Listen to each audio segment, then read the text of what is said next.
हाय दोस्तों, कैसे हैं आप सभी। मैं डॉक्टर आनंद व्यास फिर से अपने YouTube चैनल पर आपका स्वागत कर रहा हूं। MBA 4th सेम के एग्जाम बिल्कुल नज़दीक आ गए हैं। केस स्टडी कराने की भी बात बच्चे कर रहे हैं। डेट शीट आ चुकी है, मींस के कौन सा दिन किस दिन एग्जाम है। एग्जाम का टाइम टेबल रिलीज हो चुका है। 25-27 से आपके एग्जाम शुरू हैं। थोड़ा सा बहुत सारे सब्जेक्ट हैं जिनका रिविजन बाकी है। स्पेशली 4th सेम का इंपॉर्टेंट क्वेश्चन की लिस्ट प्रिपेयर हो रही है ना। एग्जाम से पहले मैं आपको इंपॉर्टेंट क्वेश्चन की भी लिस्ट प्रोवाइड करा दूंगा, ईच एंड एवरी सब्जेक्ट।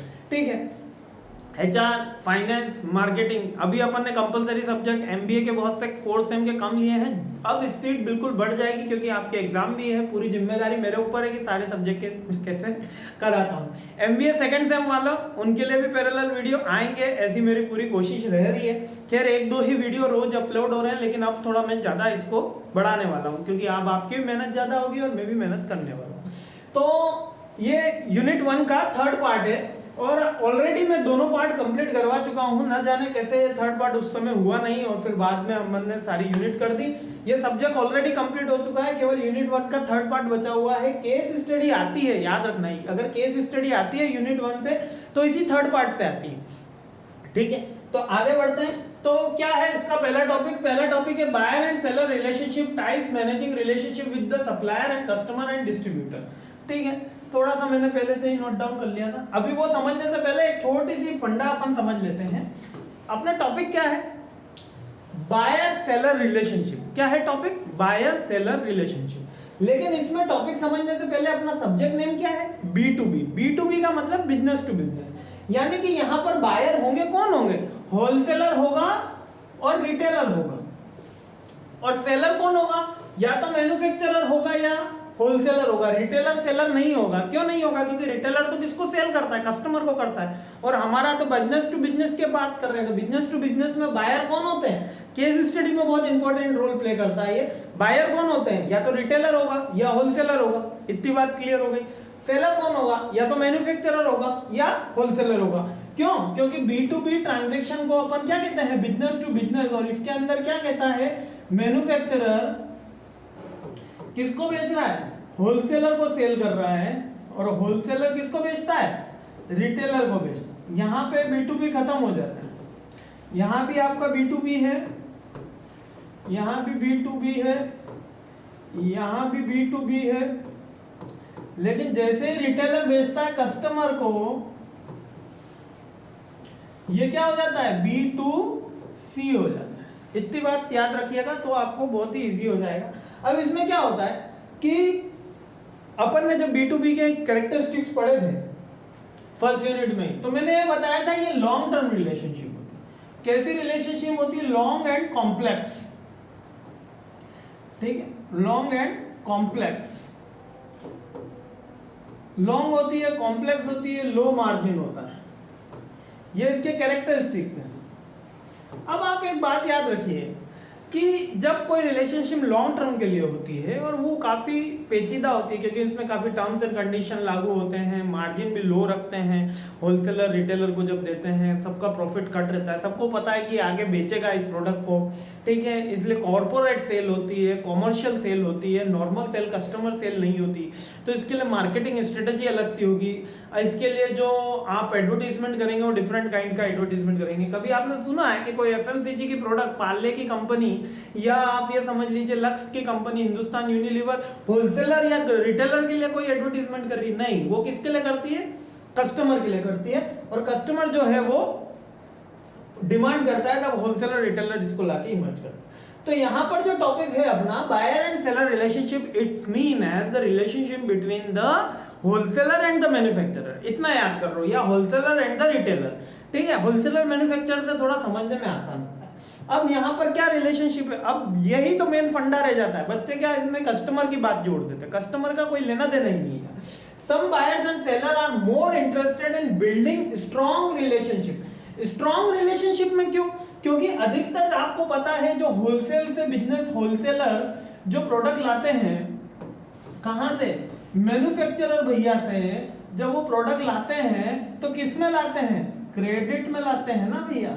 आप दुकान वाले के पास जाना, भैया कितने का सामान लाए, बोले 2 लाख का, तो 2 लाख रुपए वो दे के नहीं आया, वो जब सेल होगा तब वो उसमें से कुछ एडवांस दे देते हैं। क्यों? क्योंकि उनका लॉन्ग टर्म रिलेशनशिप होता है। एक जो किराने का व्यापारी है आपके यहाँ पर, आप उससे जाके पूछेगा, अरे बहुत से बच्चे बिजनेस करते हैं तो उन सबको पता है कि वो सब क्रेडिट में परचेस करके लाते हैं। उनका बल्क 80% 70% बल्क अगर आपका अननोन है तो कैश में ही करना है या चेक के थ्रू, लेकिन अगर नोन हो जाता है, क्योंकि ये जो बिजनेस है वो लॉन्ग टर्म रिलेशनशिप का होता है, तो यहाँ पर क्या होता है, स्ट्रॉन्ग बिल्डिंग ऑफ रिलेशनशिप होता है।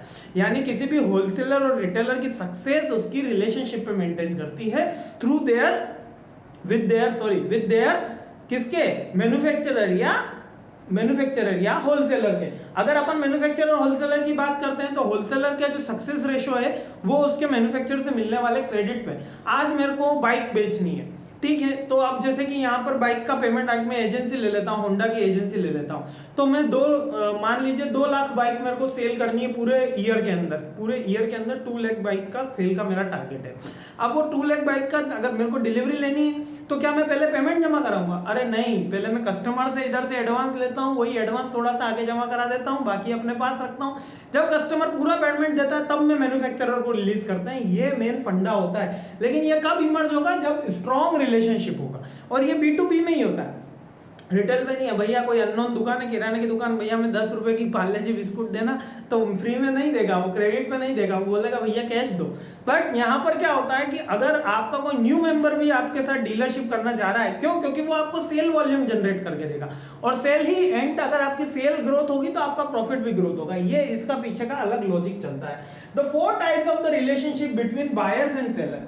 कौन कौन से रिलेशनशिप बनते हैं? 4 तरीके के रिलेशन बनते हैं, ट्रांजैक्शनल, फंक्शनल, एफिलिएटिव एंड स्ट्रेटेजिक, जिसमें सबसे ज्यादा इंपॉर्टेंट है स्ट्रेटेजिक।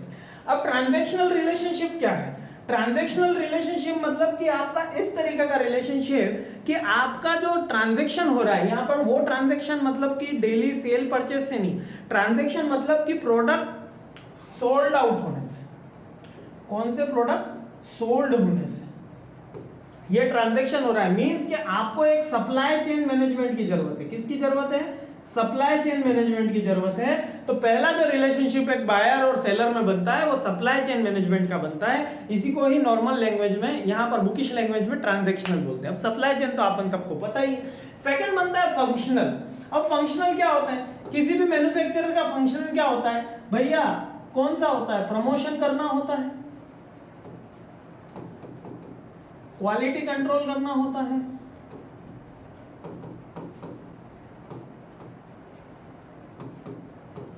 आफ्टर सेल सर्विसेज होती है एक फंक्शन यानी कार्य जो उसको करना होता है, आफ्टर सेल सर्विसेज। ये कुछ नॉर्मल फंक्शन है। इसके अलावा भी n numbers of the functions एक मैन्युफैक्चरर को गारंटी देनी होती, वारंटी देनी होती। मान लीजिए LG का मैं फ्रिज लेकर आया, अब LG कंपनी का वो फ्रिज आया और अगले ही दिन खराब हो गया, मतलब 24 आवर्स भी नहीं चला, अगले दिन खराब हो गया। क्या मैं कस्टमर केयर पे जाऊंगा, फोन कंप्लेंट नोट करूंगा? नहीं भैया, दुकान से लाता हूं। तभी तो ऑफलाइन और ऑनलाइन में ये डिफरेंस आता है कि ऑनलाइन बिजनेस भले ही कितना अच्छे बूम से चल रहा हो, लेकिन ऑफलाइन अभी बंद नहीं हुआ है। क्यों बंद नहीं हुआ है? मैं LG का फ्रिज लाया, 24 आवर्स में खराब हो गया। कितनी देर में खराब हो गया? 24 आवर्स।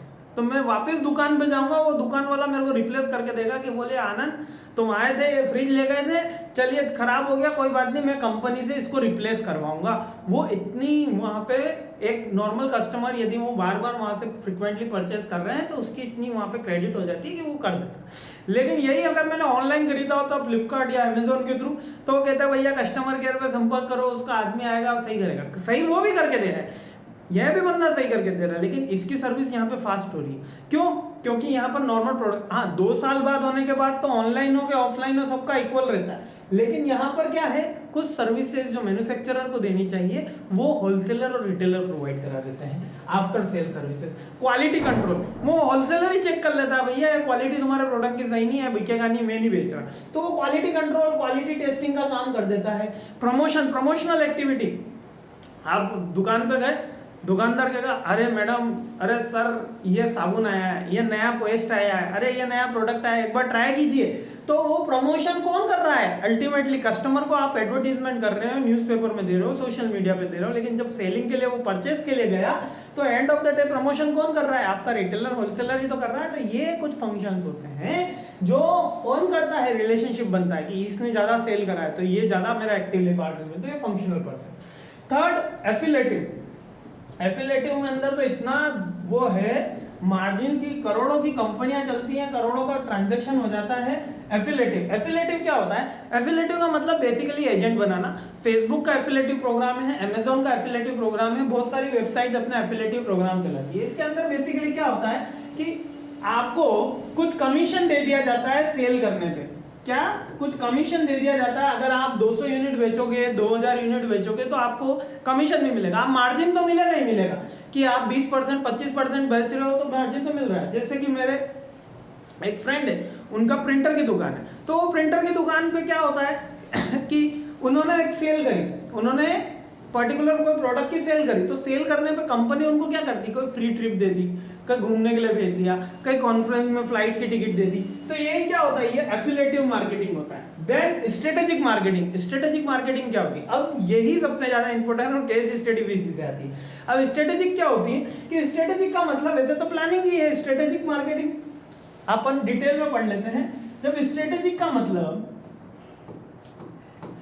कि एक कंपनी है ए और दूसरी कंपनी है बी, इनके पास सबके पास होलसेलर रहते हैं, ठीक है। अब होलसेलर 1 2 3 4 5 6 7 8 होलसेलर है पूरे मार्केट के अंदर, जो पूरे रिटेल को सप्लाई करते हैं और रिटेल वाले आगे कस्टमर को सप्लाई करते हैं। अब दोनों कंपनियां चाहती हैं कि उनके पास ज्यादा से ज्यादा होलसेलर हो। क्यों ज्यादा से ज्यादा होलसेलर हो? वो ज्यादा होलसेलर इसलिए चाहते हैं कि अगर उस कंपनी में ज्यादा होलसेलर आ गए, उस कंपनी के बी के पास मान लीजिए कि इतने होलसेलर हैं 6 और ए के पास 3 ही होलसेलर हैं, सॉरी 3 ही होलसेलर, 3 हो गए, हाँ 3, और यहाँ तो 5 है। बी के पास 5 होलसेलर है और ए के पास 3। तो अब मुझे कोई ये बता दे, इतना इजी सी बात, कि ए कंपनी 3 होलसेलर के साथ व्यापार कर रही है, बी कंपनी 5 होलसेलर के साथ व्यापार कर रही है, मार्केट में ग्रोथ के चांसेस किस कंपनी के ज्यादा है? अरे निश्चित तौर से कंपनी बी के ग्रोथ के चांसेस ज्यादा है, क्योंकि उसके पास नंबर ऑफ होलसेलर ज्यादा है, तो उसकी सप्लाई चेन मैनेजमेंट स्ट्रांग होगी, उसकी ग्रोथ के चांसेस ज्यादा होंगे, उसका पब्लिक नेटवर्क ज्यादा होगा, उसका रिलेशनशिप ज्यादा होगा, वो क्रेडिट पे ज्यादा दे सकेगा, क्योंकि नंबर ऑफ पीपल सप्लायर ज्यादा है। तो यही होता है स्ट्रेटेजी, कि आप अपनी कंपनी दूसरी कंपनी के ऊपर जब कॉम्पिटिटिव एडवांटेज बना के रखते हैं, यानी कि अपर हैंड बना के रखते हैं।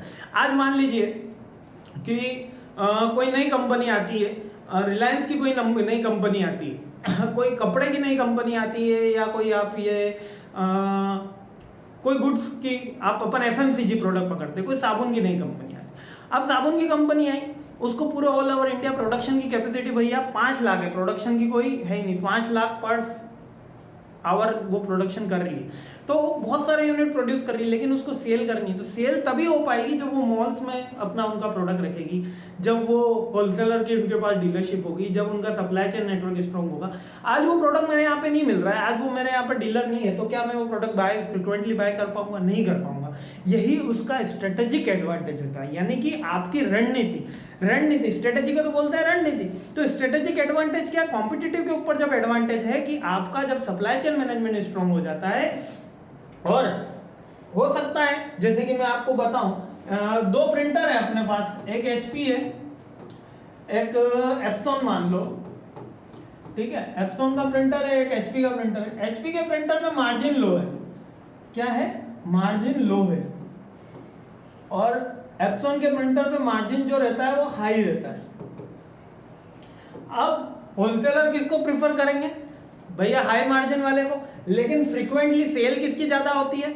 एचपी की ज्यादा होती है। तो एक स्ट्रेटेजी इन्होंने बना रखी कि लो मार्जिन, लेकिन हम आपको प्रॉफिट ज्यादा जमा करा के देंगे। जैसे कि ये 20 रुपए कमा रहा है एक प्रिंटर पे, कितने रुपए कमा रहा है? लेकिन 200 प्रिंटर बेच रहा है। और एचपी वाला 50 रुपए कमा रहा है, लेकिन 5 ही प्रिंटर बेच रहा है। तो यहाँ तो 250 रुपए का प्रॉफिट एक होलसेलर जनरेट कर पा रहा है, और यहाँ पे 200 इंटू 20 4000 रुपए का प्रॉफिट जनरेट कर पा रहा है। बताओ कौन ज्यादा प्रॉफिट में रहेगा? एचपी वाला ज्यादा प्रॉफिट में रहेगा ना, ये वाला कम में रहेगा। तो यही होता है स्ट्रेटेजिक एडवांटेज, यही होता है स्ट्रेटेजिक अलायंस, कि आप उसको सेल बढ़ाओ। यानी कि कंपनी कब ग्रोथ करेगी? जब होलसेलर ग्रोथ करेगा, जब रिटेलर ग्रोथ करेगा। कंपनी तब ग्रोथ नहीं करेगी जब कंपनी ग्रोथ करना चाह रही है। कंपनी तो हमेशा ही चाह रही है। कंपनी का सेल तब बढ़ेगा जब होलसेलर और रिटेलर का सेल बढ़ेगा, क्योंकि end of the day sale तो वही कर रहा है, एक्चुअल सेल तो वही कर रहा है। जब रिटेलर आपका प्रोडक्ट नहीं बेच पाएगा, यदि रिटेलर का नुकसान हो गया तो आपका किसी का भला नहीं होगा। यदि स्टूडेंट का नुकसान हो गया तो टीचर का कभी भला नहीं हो सकता। ये शाश्वत सत्य है, ठीक है। टीचर स्टूडेंट तरक्की करेंगे तो टीचर की तो वैसे ही तरक्की होगी भैया, उसको और चाहिए क्या? आपके अच्छे नंबर आ गए तो इससे ज्यादा खुशी मेरे को, इससे ज्यादा खुशी क्या होगी भैया? बहुत खुशी होती है जब आपके बहुत अच्छे नंबर आते हैं। चलिए सीआरएम प्रोसेस। सीआरएम क्या होता है? कस्टमर रिलेशनशिप मैनेजमेंट बोलते हैं इसको। क्या बोलते हैं? Customer relationship management. लेकिन यहाँ पर अपना कस्टमर कौन है? होलसेलर और मैन्युफैक्चरर, होलसेलर और रिटेलर है। याद रखिएगा यहाँ पर कस्टमर का मतलब होलसेलर और रिटेलर है, क्योंकि यहाँ पे कंपनी की बात हो रही है। होलसेलर के लिए कस्टमर, रिटेलर। तो प्रोसेस के अंदर क्या होता है? It's make a business strategy that helps companies better identify and understand their customers. The goal of the CRM process to improve the company marketing effort, product development, customer services and sales. End of the day CRM process क्या होती है? Customer relationship management होता है। अब B2B में अलग है और B2C में अलग है। याद रखिएगा, जिन बुक में B2C के लिए लिखा है वहां पे कस्टमर रिलेशनशिप मैनेजमेंट यानी कि टेस्ट, चॉइस, प्रेफरेंस, हैबिट, इनका ध्यान रखना होता है। लेकिन यहाँ पर अपन को मार्केट ट्रेंड की बात करनी होती है, इकोनॉमिक ऑफ स्केल की बात करनी होती है, इनकम ग्रुप की बात करनी होती है, क्रेडिट वॉल्यूम की बात करनी होती है। ये सीआरएम प्रोसेस क्यों? क्योंकि यहाँ पे B2B, याद रखिएगा B2C अगर आपने पढ़ लिया तो B2B में वो फिट नहीं होगा, और B2B पढ़ा है तो B2C में फिट नहीं होगा। बिजनेस टू कंज्यूमर, जहां रिटेलर किसको बेच रहा है? कस्टमर को बेच रहा है, और जहां होलसेलर रिटेलर को बेच रहा है उसका सीआरएम प्रोसेस अलग होगा। क्यों? क्योंकि ग्रोथ तो उसको भी सेल्स करनी है, सर्विसेज देनी है, मार्केटिंग एफर्ट करना है। अब मैं बात करते हैं एक छोटे से व्यापारी की, मैं किसी कंपनी का नाम नहीं लूंगा। उसने ऑनलाइन एक बिजनेस स्टार्ट किया, उसने बेची भैया एक चप्पल पूमा की, कि मैं पूमा की चप्पल लाऊंगा और बेचूंगा। पूमा की चप्पल उसने ऑनलाइन सेल कर दी। अब कस्टमर को वो चीज पसंद नहीं आई, कस्टमर ने कहा कि मैं तो इसको रिटर्न कर रहा हूँ। लेकिन जब उसने रिटर्न कैश ऑन डिलीवरी, जैसे अपन को कितनी बार होता है अपन रिटर्न प्लेस कर देते, तो रिटर्न जब उसके पास आई तो लोकल ब्रांड की चप्पल आ गई। तो उसने ऑनलाइन कंपनी को बोला कि सर आपने मेरे को एक प्लेटफॉर्म दिया है और यहाँ पर मेरे साथ चप्पलों में ऐसा हो गया। तो उन्होंने कहा सर ये कुछ ना कुछ तो आपको सहना ही पड़ेगा, ये कस्टमर हो जाता है ऑनलाइन के अंदर, ये सारी चीजें भी हो जाती। मतलब उसने बेची ओरिजिनल 3000 की चप्पल और उसको रिटर्न में कितनी आई? 300 की। और आने जाने का जो ट्रांजैक्शन हुआ डीए वो भी कंपनी ने उसी से वसूला। यानी कि कंपनी फ्लिपकार्ट, बड़ी बड़ी कंपनी जैसे फ्लिपकार्ट, अमेजन आपको केवल एक प्लेटफॉर्म प्रोवाइड करा है, लेकिन एड ऑन तो आपका कस्टमर ही है। तो यहाँ पर कस्टमर रिलेशनशिप मैनेजमेंट क्या है? वहां पर भी फ्लिपकार्ट किसके साथ डील कर रही है? होलसेलर और रिटेलर के साथ। अगर ये कंपनी फ्रिक्वेंटली ऐसा करेंगी तो क्या कोई दूसरा होलसेलर उनके ऊपर अपनी दुकान लगाएगा? नहीं लगाएगा। तो यही होता है कि कस्टमर रिलेशनशिप, सेल्स ग्रोथ करना, मार्केटिंग एफर्ट करना सीआरएम का प्रोसेस का पार्ट है। हाँ ये रहा। क्या क्या है सीआरएम के अंदर? क्या क्या होता है? सपोर्ट देना होता है। सबसे पहला क्या है? सपोर्ट दीजिए, फीडबैक लीजिए, सेल्स ग्रोथ दीजिए और मार्केटिंग कीजिए। मार्केटिंग यानी कि प्रोडक्ट की इंफॉर्मेशन प्रोवाइड कराना। पहले कंपनी खुद होलसेलर को, रिटेलर को अपने नए प्रोडक्ट के बारे में बना के देगी। अरे वो आया है नया हैंड वॉश, पानी में मिलाओ और हैंड वॉश बन जाएगा। तो क्या नया प्रोडक्ट है भैया, पानी में मिलाओ हैंड वॉश बन जाएगा। क्वालिटी तो बहुत खराब है इसकी, ठीक है। तो वो प्रोडक्ट बन जाएगा, तो उसकी मार्केटिंग करना है। Marketing means promotion of your product, give information about your product. तो मार्केटिंग करना, फिर उनको उस प्रोडक्ट को सेल करवाने के लिए कन्विंस करना, फिर सेल कर दिया, फिर उससे फीडबैक लेना, भैया कितना बढ़ रहा है आपका, क्या सेल, क्या प्रॉब्लम आ रही है, क्वालिटी सही नहीं है, कैसे इंप्रूव किया जाए, और फिर उनको सपोर्ट देना आफ्टर सेल सर्विसेज के लिए। ये सीआरएम के 4 पॉइंट्स है: marketing, sales, feedback and support, ठीक है। अब स्ट्रेटेजिक अलायंस अपन ऑलरेडी इसके ऊपर बहुत डिटेल में बात कर चुका हूं मैं, पर इसकी जो ऑफिशियल है अपन वो पढ़ लेते हैं। मतलब bookish strategic partnership is one which both buyer and seller, and यहाँ पर बायर एंड सेलर आपको पता ही है कौन है, to commit their time and money to expand the pie. Pie यानी कि वो केक के टुकड़े को पाए बोला है ना। For both parties the level of the commitment is often to like the marriage. अब यहाँ पर बोथ क्यों क्यों कहा है कि पाए का टुकड़ा शेयर कर रहे हैं भैया, स्ट्रेटेजिक अलायंस हो गया। अब यहाँ पर आ जाते हैं अपने पुराने एग्जाम्पल पे, कहा गया, हाँ ये रहा, नहीं ये, हाँ ये रहा।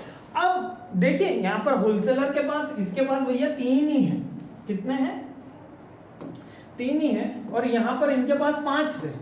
तो अब मेरे को ये बताओ कि इनकी ग्रोथ की चांसेस ज्यादा है, लेकिन इन होलसेलर की भी ग्रोथ की चांसेस ज्यादा है, क्योंकि इनकी प्रमोशनल एक्टिविटी ज्यादा हो रही है, इनकी इन्वेस्टमेंट एक्टिविटी ज्यादा हो रही है, इनके पास ज्यादा नंबर ऑफ कस्टमर होंगे। इसीलिए न केवल कंपनी ग्रोथ करेगी बी कंपनी, बल्कि ये सारे होलसेलर की भी ग्रोथ ज्यादा होगी ना, क्योंकि वो अच्छी कंपनी से जुड़ेंगे। अब मान लीजिए कि एमबीए करने के बाद आपका एक गूगल में पैकेज लगता है, ठीक है, जो आपको कम सैलरी दे रही है, एक लोकल कंपनी में पैकेज लगता है जो आपकी थोड़ी ज्यादा सैलरी दे रही है। तो बच्चे कहेंगे कि सर ज्यादा सैलरी वाले के पास जाना चाहिए, लेकिन ज्यादा सैलरी कम समय में ग्रोथ दे रही है।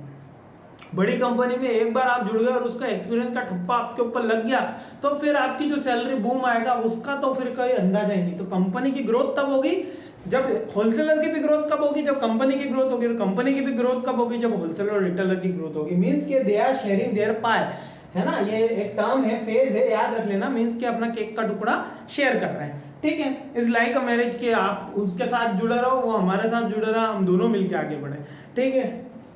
हाँ, तो यहाँ तक फर्स्ट यूनिट का 3rd पार्ट कंप्लीट हो गया है। और कैसा लगा है मेरा वीडियो जरूर बताइएगा। Thanks for watching my this video, I really appreciate your time, thank you.